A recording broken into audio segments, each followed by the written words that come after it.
आपके लिए लेके आई हूँ जयसिंह भारद्वाज जी की लिखी कहानी जिसका नाम है अम्मा।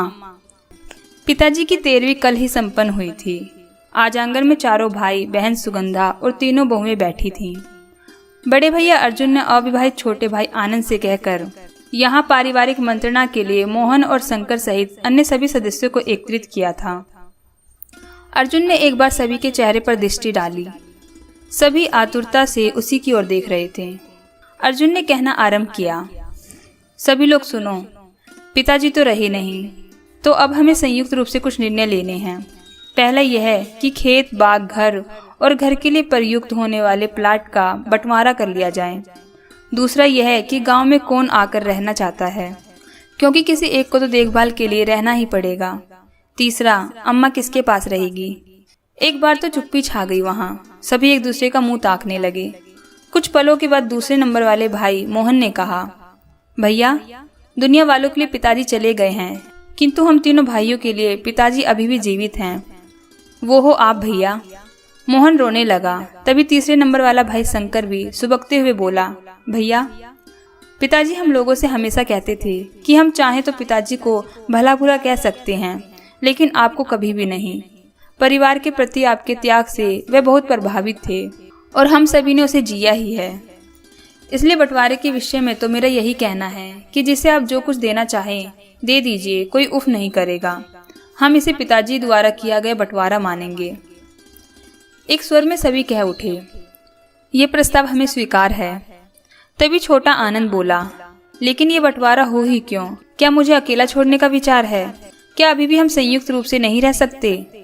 उसकी आंखें डबडबा आई थीं। अर्जुन ने कहा, बेटे, मैं रहता हूँ कानपुर में, मोहन लखनऊ में, शंकर बनारस में, और तुम्हारी पोस्टिंग भी बदलती रहती है। अभी दिल्ली में हो। घर तो गांव में एक ही बना है, प्लाट 3 हैं। मेरा विचार था कि यदि भाइयों की इच्छा ना भी हुई हो कभी, किंतु यदि बहुओं की इच्छा हो तो भी बंटवारे का यही विकल्प खुला है। बाद में पारिवारिक चिकचिक नहीं होनी चाहिए। सभी बहुओं की ओर देखने लगे। मंजुला का चेहरा दिख रहा था, जबकि मोहन की पत्नी मधु और शंकर की पत्नी मोना घूंघट किए हुए थीं। मधु का स्वर उभरा, मैंने कभी भी बंटवारे की इच्छा नहीं की। जैसा चल रहा है वही ठीक है। मोना सभी की नज़र अपनी तरफ उठी देखकर बोली, भैया, बंटवारे का तो मैंने जिक्र ही नहीं किया। सब बढ़िया से तो चल रहा है। चुप बैठी मंजुला को देखकर भैया बोले, मंजुला, तुम्हें कुछ कहना है? आपकी इच्छा के विरुद्ध कभी गई हूं तो बताइए। जो आप करेंगे वह मुझे मान्य है। मंजुला ने गंभीर स्वर में कहा, तो ठीक है, बंटवारे के विषय में अब बात स्थगित करते हैं। और हाँ सुगंधा, तुम्हें जब भी अपना हिस्सा चाहिए हो बता देना, व्यवस्था कर दी जाएगी। अर्जुन ने छोटी विवाहित बहन की तरफ देखकर कहा, जो चुपचाप बैठी सुबक रही थी। मोना उसकी पीठ सहला रही थी। अब दूसरी बात कि गांव में कौन रहेगा। अर्जुन ने बात आगे बढ़ाई। मोहन ने कहा, ये काम मैं कर सकता हूँ। मेरा जो भी तनिक हिल रहा है, क्यों मधु?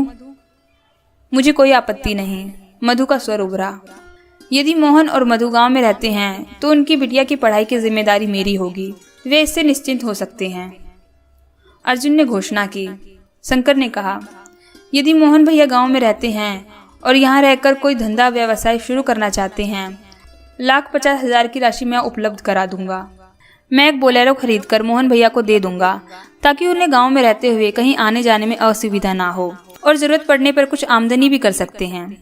एयरफोर्स में तैनात छोटा आनंद बोला। मोहन ने बड़ी विनम्रता के साथ कहा, मैं शीघ्र ही अपना हिसाब किताब करके गाँव आ जाता हूँ।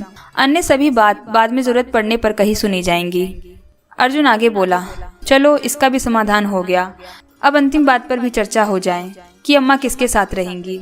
इस विषय पर यही कहना चाहता हूँ कि आप सभी मुझे ये अवसर दें कि अम्मा मेरे पास ही रहे। शंकर बोला, सारी जिंदगी आपने अम्मा पिताजी की सेवा की है भैया, अब थोड़ा सा पुण्य मुझे भी कमाने दीजिए। भोले की नगरी में रहता हूँ और विवाह के 7 वर्ष बीतने के बाद भी हम अभी तक माँ बाप नहीं बन सके हैं। शायद अम्मा की सेवा से ही हमारे आंगन में किलकारी गूंजने लगे। शंकर की आवाज भर्रा गई थी। मोहन ने कहा, जब मैं गांव में रहने आ ही रहा हूँ तो अम्मा की जिम्मेदारी मेरी ही होगी ना। अम्मा को इधर उधर जाने की आवश्यकता ही क्या है अब, क्यों भैया? अर्जुन कुछ बोलता, इससे पहले आनंद का स्वर सुनाई दिया, इस विषय पर मेरे अधिकार को ईश्वर ने छीना हुआ है। मैं अविवाहित अम्मा को रखने के विषय में कुछ कह पाने में सर्वथा असमर्थ हूँ, कहकर वे सुबकने लगा। मंजुला उसकी पीठ पर हाथ फेरकर सांत्वना देने लगी। मेरे विषय में निर्णय लेने से पहले मेरी राय भी ले लेते बबुआ। स्वर सुनकर चौंक कर सभी ने देखा। कमरे की चौखट पकड़े अम्मा खड़ी थीं। मोना और मधु शीघ्रता से उठकर उनके पास गईं और उन्हें पकड़कर अर्जुन और मंजुला के बीच में बैठा दिया। मैं सभी की बातें सुन रही थी, अंदर लेटे लेटे। मुझे बेहद खुशी हो रही थी सब सुनकर। बेटे तो बेटे हैं ही, बहुएं भी एक से बढ़कर एक हैं।